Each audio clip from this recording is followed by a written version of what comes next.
തെക്കൻ കേരളത്തിലേക്കാണ്. അവിടെ എന്തൊക്കെയാണ് ഏറ്റവും പ്രധാനപ്പെട്ട വാർത്തകൾ എന്ന് നോക്കാം. നമുക്ക് വാർത്തകൾ നൽകാനായി സാന്ത്വന സാജുവാണ് ഇന്നുള്ളത്.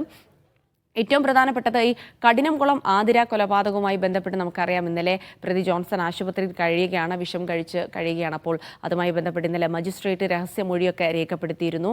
അപ്പോൾ ഇന്നിപ്പോൾ ജോൺസനെ ഡിസ്ചാർജ് ചെയ്തേക്കും എന്നുള്ള വിവരങ്ങളാണ്. ശേഷം അറസ്റ്റ് രേഖപ്പെടുത്തി തിരുവനന്തപുരത്ത് എത്തിക്കാനാണ് നീക്കം. റേഷൻ വ്യാപാരികളുടെ സമരവുമായി ബന്ധപ്പെട്ട് അവരുടെ ആവശ്യങ്ങൾ പൂർണ്ണമായി അംഗീകരിക്കണമെന്ന് വ്യാപാരികൾ ഇപ്പോഴും ആവശ്യപ്പെട്ടുകൊണ്ടിരിക്കുകയാണ്. അതുകൊണ്ട് സമരത്തിൽ നിന്ന് പിന്നോട്ടില്ല എന്ന് സംഘടനകൾ പറയുന്നു. അപ്പോൾ സമരം സ്വാഭാവികമായും സാധാരണക്കാരായ ആളുകളെയൊക്കെ ബാധിക്കുന്നത് കൊണ്ട് തന്നെ സർക്കാർ ഒന്ന് തുടർ ചർച്ചകൾക്ക് തയ്യാറാകുമോ തുടങ്ങിയ കാര്യങ്ങളൊക്കെ അറിയേണ്ടതുണ്ട്. സാന്ത്വന, ഗുഡ് മോർണിംഗ്. Good morning ജൽസി. സാന്ത്വന, കഠിനംകുളം കൊലപാതകവുമായി ബന്ധപ്പെട്ട് നമ്മൾ കുറച്ചധിക ദിവസങ്ങളായി ചർച്ച ചെയ്തുകൊണ്ടിരിക്കുന്ന കാര്യമാണ്. അതിലെ തുടർ വാർത്തകൾ വേണം. ഒപ്പം തന്നെ റേഷൻ വ്യാപാരികളുമായി ഇന്നലത്തെ ഒരു ചർച്ച പരാജയമായ ഒരു സാഹചര്യത്തിൽ വീണ്ടും ചർച്ചകൾക്ക് സർക്കാർ ശ്രമിക്കുന്നുണ്ടോ?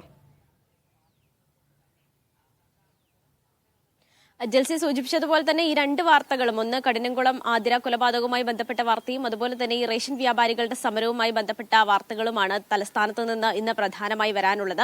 അതിൽ ഈ കഠിനംകുളം ആതിര കൊലപാതക കേസ് നോക്കുകയാണെങ്കിൽ ഈ പ്രതിയെ ഇന്ന് നേരത്തെ ജൽസി സൂചിപ്പിച്ചതുപോലെ തന്നെ കോട്ടയം മെഡിക്കൽ കോളേജിലാണ് ഈ പ്രതി ഉള്ളത്.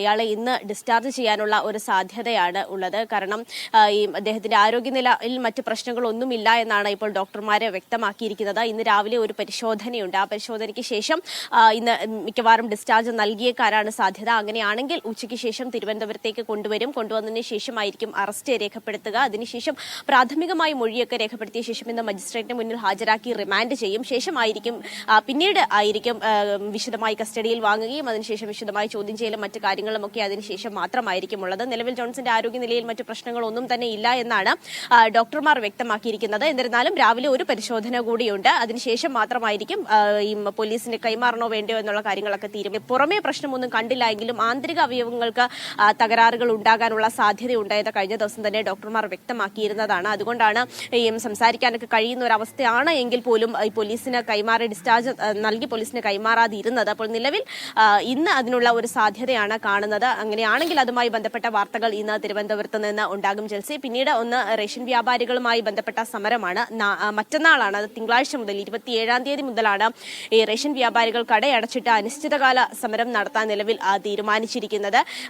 ജൽസി പറഞ്ഞതുപോലെ തന്നെ ഇന്നലെയും ഒരു ചർച്ചയുണ്ടായിരുന്നു. കഴിഞ്ഞ ദിവസം മന്ത്രി GR അനിൽ ഈ സംഘടനാ നേതാക്കളെ ഒരു ചർച്ചയ്ക്ക് വിളിച്ചിരുന്നതാണ്. അത് പരാജയപ്പെട്ടു. തുടർന്ന് ഇന്നലെ മന്ത്രി KN ബാലഗോപാലും അതുപോലെ തന്നെ മന്ത്രി GR അനിലും സംയുക്തമായി ഒരു ചർച്ചയ്ക്ക് വിളിച്ചിരുന്നു. ആ ഒരു ചർച്ചയും പരാജയപ്പെടുകയാണ് ചെയ്തത്. തങ്ങളെ അവഹേളിക്കുന്ന രീതിയിലാണ് ഈ മന്ത്രിമാർ പെരുമാറിയത്. പ്രത്യേകിച്ച് ഈ ധനമന്ത്രി വന്ന് ഒരു 5 മിനിറ്റിനകം പോയി ചർച്ചയ്ക്കൊന്ന് തങ്ങളുടെ ആവശ്യങ്ങളൊന്ന് കേൾക്കാൻ പോലും മന്ത്രി തയ്യാറായിരുന്നില്ല എന്നൊക്കെയുള്ള പരാതികൾ ഇന്നലെ ഈ സംഘടനാ നേതാക്കളൊക്കെ തന്നെയും പങ്കുവയ്ക്കുകയുണ്ടായിട്ടുണ്ടായിരുന്നു. അപ്പം തങ്ങളുടെ എല്ലാ ആവശ്യങ്ങളും പരിഗണിക്കാതെ ഈ സമരത്തിൽ നിന്ന് പിന്മാറില്ല എന്നുള്ള ഒരു ഉറച്ച നിലപാടിൽ തന്നെയാണ് ഇപ്പോൾ ഈ ഒരു സമരക്കാർ ഉള്ളത്. പ്രത്യേകിച്ച് അവർ പറയുന്ന ഒരു പ്രധാനപ്പെട്ട ആവശ്യമെന്ന് പറയുന്നത് അവരുടെ ശമ്പള പരിഷ്കരണവുമായി ബന്ധപ്പെട്ട കാര്യം തന്നെയാണ്. നിലവിൽ 18,000 രൂപ എന്നുള്ളത് ഏറ്റവും 30,000 രൂപയെങ്കിലും ആക്കി കൂട്ടണം എന്നുള്ളതാണ് അവരുടെ പ്രധാനപ്പെട്ട ആവശ്യം. അങ്ങനെ ഇത് അടക്കമുള്ള എല്ലാ ആവശ്യങ്ങളും പരിഹരിച്ചാൽ മാത്രമേ ഈ സമരത്തിൽ നിന്ന് പിന്മാറൂ എന്നും ഇപ്പോൾ അറിയിച്ചിട്ടുണ്ട്. ഈ മാസം ഏതാണ്ട് 95 ലക്ഷം പേരാണ് നമ്മുടെ